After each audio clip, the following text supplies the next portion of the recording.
morning slump. Today I read the story Romeo and Juliet.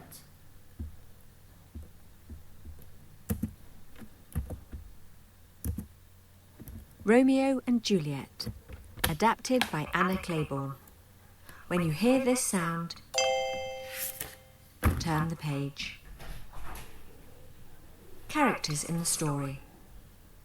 Old Montague, head of the Montague family. Prince Aeschylus, ruler of Verona. Count Paris, a nobleman. Benvolio, Romeo's cousin.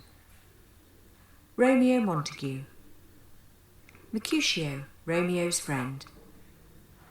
Friar Lawrence, an old monk. Juliet's mother. Friar John, Friar Lawrence's friend. Old Capulet, head of the Capulet family. Juliet Capulet. Juliet's nurse. Tybalt, Juliet's cousin. Chapter 1. Capulets and Montagues. It was a warm summer's afternoon in the pretty town of Verona. People were busy shopping and chatting in the sunshine when suddenly 2 gangs of young men tore across the market square, fighting, kicking and rolling in the dust. The townspeople ran for cover. "Take that! Help!" The gangs belonged to 2 of Verona's richest families, the Capulets and the Montagues. The families were sworn enemies, and they were always fighting. In minutes, Verona's ruler, Prince Aeschylus, arrived with his soldiers to break up the fight.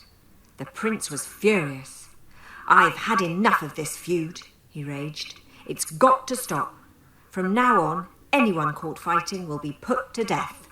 Old Montague, the head of the Montague family, hurried into the market square, searching for his son Romeo. But he only found Benvolio, Romeo's cousin. "Where's Romeo? Is he safe?" "Don't worry, uncle," said Benvolio. "Romeo wasn't fighting. He's too sensible." Soon after that, Romeo himself wandered by. Benvolio was telling him what had happened when someone spoke behind them. "Have you heard? Old Capulet's holding a masked ball tonight." "Did you hear that, Romeo?" whispered Benvolio. "A party at the Capulet's house. Let's go. If we wear disguises, no one will guess who we are." "That's a brilliant idea." Excitedly, the 2 young Montagues went to find their friend Mercutio to invite him along. Chapter 2. Falling in Love. At the Capulets' mansion, the place was buzzing with excitement. Servants raced around, laying the tables and lighting candles, putting the finishing touches to the party. Upstairs, Juliet Capulet's nurse was helping her dress when Juliet's mother came in. "Now, Juliet," she said, "a man named Count Paris is coming tonight. I hope you like him. Your father and I want you to marry him." "But I'm only 13. "Oh, Juliet, sweetheart," squealed her nurse. "You're to be married. How exciting!" Juliet was horrified. She wasn't ready to get married. And what if she didn't like Count Paris? But there was no time to argue. The party was about to start. Straightening her dress, Juliet went down the grand marble staircase to the banqueting hall. A little later, 3 surprise guests arrived. Benvolio and Mercutio wanted to dance, but Romeo stood still. He had spotted a beautiful girl in a pink and cream dress, and he couldn't take his eyes off her. "Who is that girl? She's lovely." Juliet's cousin Tybalt recognized the 3 friends and went straight to old Capulet. "Uncle, there are Montagues here," he declared. "Let's kick them out." "No, Tybalt," said his uncle. "Remember the prince's warning. We don't want to start a fight." Romeo saw the girl leave the hall and followed. Shyly, he went up to her. "I don't know who you are," he said, "but I've fallen in love with you. You're beautiful." And he kissed her. Juliet had left the hall to escape from Count Paris. She didn't like Paris at all. But when Romeo kissed her, she felt her heart fluttering. She fell in love with him at once. "Who are you?" Juliet murmured. "He's Romeo Montague," snapped Juliet's nurse, who had come to look for her. "And old Capulet would have a fit if he saw his daughter with a Montague. "Come on," she urged, taking Juliet away. "Count Paris wants to dance with you." "You're Juliet Capulet?" Romeo groaned. "She's a Capulet? What am I going to do?" When the party ended, Romeo sneaked outside and hid in the Capulet's garden. As the moon rose, he saw Juliet step onto a balcony. "Oh, Romeo," she sighed, "it's you I love. If only you weren't a Montague." "Juliet," Romeo called to her, "I'm here in the garden, and I love you." "You do?" said Juliet. "With all my heart," Romeo replied. "I'd marry you if I could." "But my parents are going to make me marry Count Paris," Juliet wailed. She frowned. "Our only hope is to get married in secret," she said at last. "Then we will," said Romeo. "I'll ask my nurse to help us," Juliet decided. "Send me a message tomorrow." "I will," Romeo promised. "But now I'd better go. Goodbye, Juliet." Chapter 3. A Secret Wedding. The next morning, Romeo went to visit Friar Lawrence. The friar was a wise monk who made medicines and helped people with problems. "What can I do for you, Romeo?" Friar Lawrence asked. "I'm in love with Juliet Capulet," Romeo explained. "I know our parents won't like it, but we really want to get married." "Then I'll help you," the friar said kindly. "When your parents find out you're married, it might help stop the fighting. If you both come to my house this afternoon, I'll marry you in secret." Romeo was delighted. He ran to the market square to find Juliet's nurse and give her the message. The nurse rushed off to tell Juliet what Romeo had said. She hated to see her beloved Juliet unhappy. "Friar Lawrence will marry you this afternoon." Juliet couldn't stop smiling. "I'll tell my parents I'm going to see the friar about my wedding to Count Paris," she decided. As the clock struck 2, Juliet arrived at Friar Lawrence's house. Romeo was waiting for her, and the friar performed the secret wedding at once. You are now husband and wife. Romeo and Juliet were married. But Juliet's parents were expecting her back, and she had to go straight home. So Romeo went to look for Benvolio and Mercutio. He found them in the market square, arguing with Tybalt Capulet. "What's the problem?" Romeo asked. "You Montagues are the problem," snarled Tybalt, turning to Romeo. "You sneaked into our party, and I'm going to make you pay. I challenge you to a duel." "I refuse," Romeo replied. "You know the prince said no fighting." "You're afraid to fight," Tybalt taunted him. "Coward." "Don't speak to my friend like that," said Mercutio. "Oh, so you want to fight instead, do you?" Tybalt shouted, drawing his sword. Mercutio drew his too, and they started fighting. "Stop it!" yelled Benvolio. He and Romeo frantically tried to pull the pair apart. They were too late. Tybalt stabbed Mercutio, who slumped to the ground, dead. Romeo was so upset he grabbed Mercutio's sword. Without thinking, he ran at Tybalt and stabbed him too. Benvolio stared in horror as Tybalt sank to the ground. "Romeo, what have you done?" he gasped. "Quick, go before the prince comes." Romeo dropped the sword and ran for his life. Chapter 4. Escape to Mantua. When Prince Aeschylus arrived, Benvolio told him about the fight. The prince was angry, but he could see Tybalt was mostly to blame. "Romeo shall not die," he said. "I'll banish him instead." Being banished meant Romeo would have to leave Verona and never come back. It was better than being put to death, but not much. "Oh no, poor Juliet!" Gossip spread fast in Verona, and the nurse soon heard what had happened. With tears in her eyes, she went to tell Juliet. Juliet was heartbroken. "Cousin Tybalt is dead," she sobbed, "and I'll never see my Romeo again." "Don't cry," begged the nurse. "I'll bring Romeo to see you before he leaves. He's hiding at the friar's house." "Yes, please find him," Juliet said, wiping her eyes. "Ask him to come and say goodbye." The nurse went straight to the friar's house. Romeo looked as if he'd been crying too.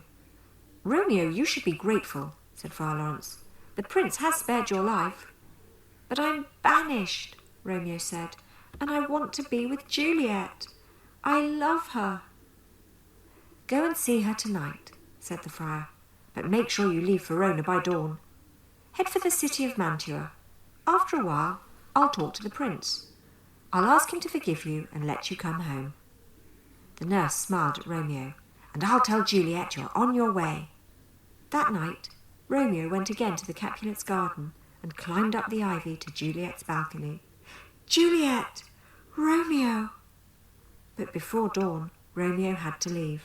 "It's not time yet," Juliet pleaded. Romeo sighed. Giving his new wife one last kiss, he climbed down the balcony, sped from the garden, and set off for Mantua. All that morning, Juliet cried and cried. Her nurse tried to comfort her, but she couldn't stop. Suddenly, her mother and father swept in.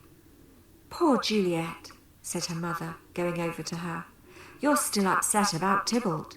But this will cheer you up. You're to marry Count Paris. The wedding's on Thursday." "Thursday?" Juliet gasped. It was so soon. "And I don't want to marry Count Paris. Please don't make me." Her father scowled. "I won't marry him," Juliet shouted. "No, no, no." "What do you mean, no?" said her father angrily. "You'll marry Count Paris on Thursday, and that's that." And her parents left. "But I'm already married," wept Juliet. "What am I going to do?" "Well, you can't tell your parents about Romeo," said her nurse. "I think you'll have to marry Count Paris." The nurse bustled away, and Juliet realised only one person could help her. "I must go and see Friar Lawrence," she thought. Chapter 5. The Magic Potion. Friar Lawrence was planting herbs in his garden when Juliet arrived. "Oh, Friar, please help me," she begged. "My father says I have to marry Count Paris on Thursday." "But you can't," said the friar. "You have to help." Juliet was desperate. "I'd rather die than marry Paris. Is there anything you can do?" The friar thought for a while.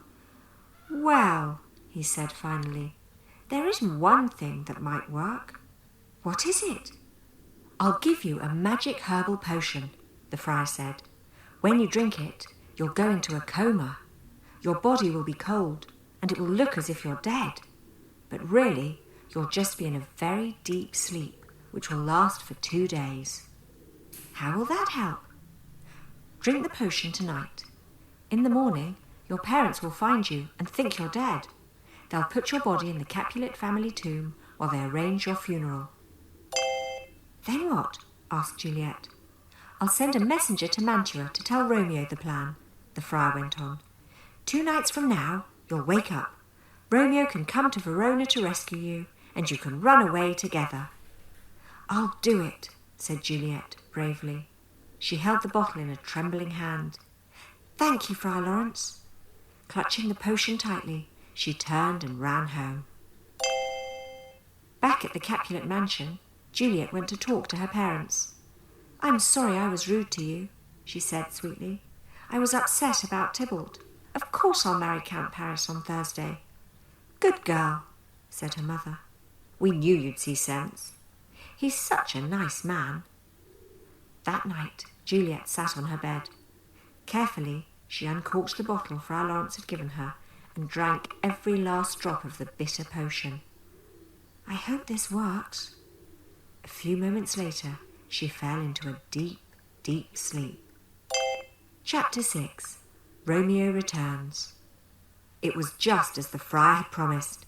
The next morning, Juliet's nurse found her cold body lying on the bed and screamed, "She's dead! Juliet's dead!" "There'll be no wedding for my daughter," said old Capulet, trying to hold back his tears. "Instead, we must prepare for a funeral. Carry her body to the family tomb." Meanwhile, Friar Lawrence wrote a letter to Romeo explaining everything. He sealed up the letter and gave it to his friend, Friar John, to deliver. "This letter must reach Romeo tomorrow. Hurry to Mantua. I'll leave now." But the news spread fast. Soon people for miles around had heard about Juliet's death. In Mantua, a servant told Romeo that Capulet's daughter had died. "No! Oh, Juliet! My Juliet!" "I'll go back to Verona and find Juliet in the tomb," Romeo sobbed. "Then I'll lie beside her and drink poison so I die too. That way we can be together." Romeo went to find an apothecary. "I need the strongest poison you have," he said. "You can't buy poison in Mantua. It's against the law," the man told him. But Romeo saw he was poor and offered him 40 gold coins. The apothecary quickly handed over a tiny bottle. "One sip of this could kill 20 men. Be careful." Romeo put the poison in his bag and headed for Verona as fast as his horse could carry him. By the time Friar John arrived in Mantua, Romeo had already left. So the friar set off back to Verona without delivering the letter. Late that night, Romeo arrived in Verona. He crept to the Capulet's house and found the entrance to the tomb. But someone else was already there. "Count Paris! What are you doing here, Montague?" demanded Count Paris. "Juliet is dead because of you. You killed her cousin Tybalt and she died of grief." "That's not true," Romeo cried. "I loved her more than you did."